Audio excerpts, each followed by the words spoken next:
औद्योगिक प्रदूषणामुळे होणाऱ्या सततच्या नापिकीला कंटाळून नागपूरमधल्या सावनेर तालुक्यामधील संत्रा उत्पादक शेतकरी हे अडचणीत आलेले आहेत आणि स्वतःच्या संत्र्याच्या बागांवरती त्यांनी कुऱ्हाड चालवली आहे। मागच्या एका महिन्यामध्ये खापा नरसाळा या एका गावामधील 12 शेतकऱ्यांनी 3000 पेक्षा अधिक झाडं ही कुऱ्हाडीनं जमीनदोस्त केली।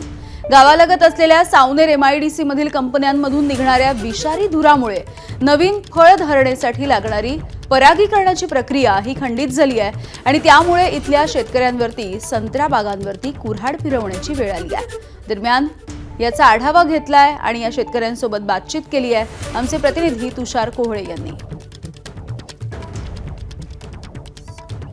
2-4 वर्षापासून फळ येणंच आलंच नाही।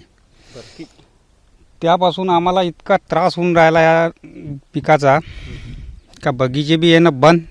आमच्यापाशी जमीन फक्त थोडी बुतच आहे, त्या कारणानं आम्हाला हे झाडं तोडावं लागून राहिलं। मी पण 250 झाडं तोडलेली आहे, ते पण 8-9 वर्षाची इमारत आहे। या लगतच 2-3 किलोमीटरवरती एक MIDC आहे, तिथे Malu paper mill, Tania industries आणि इतर ज्या ज्या काही बॉयलरमधून धूळ निघणाऱ्या कंपन्या आहे, तर त्या बॉयलरमधनं जो धुवा निघतो तो दिवसभर वर जातो आणि रात्रीला हवेच्या आर्द्रतेमुळे संपूर्ण या म्हणजे फसलावर म्हणजे आमच्या संत्रा असे की मोसंबी असे की इतर भाजीपाला असे या सगळ्या याच्यावरती येऊन बसतो आणि त्या पाण्याची जी आहे प्रकाश विश्लेषण करण्याची ही क्षमता कमकुवत असल्यामुळे कोणतीच फसल या ठिकाणी होऊन नाही राहिलेली आहे। कृषी विभागाने अजूनपर्यंत या गावामध्ये दुर्लक्ष केलं असं म्हणायला काही त्या ठिकाणी हरकत नाही। आम्ही तर बावनकुळे साहेब आमचे नेते आमचे आमदार आशिष बाबू यांच्या मार्फत यांना नुकसान भरपाई द्यायचे प्रयत्न करू, पण कदाचित काही अडचण आली, कुठे आम्हाला काही त्रास गेला तर आम्ही त्या कंपनीसमोर तीव्र आंदोलन सावनेर भाजप तालुक्याच्या वतीने करून तीव्र आंदोलन करून ती कंपनी बंद पाडण्याचे काम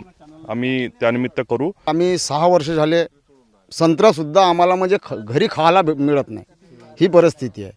आणि आता हे पूर्ण कास्तकार कमसे कम माझ्या गावात 10 कास्तकारांनी चांगले म्हणजे हिरवेगार बगीचे तोडलेले आहे। ABP माझा, उघडा डोळे बघा नीट।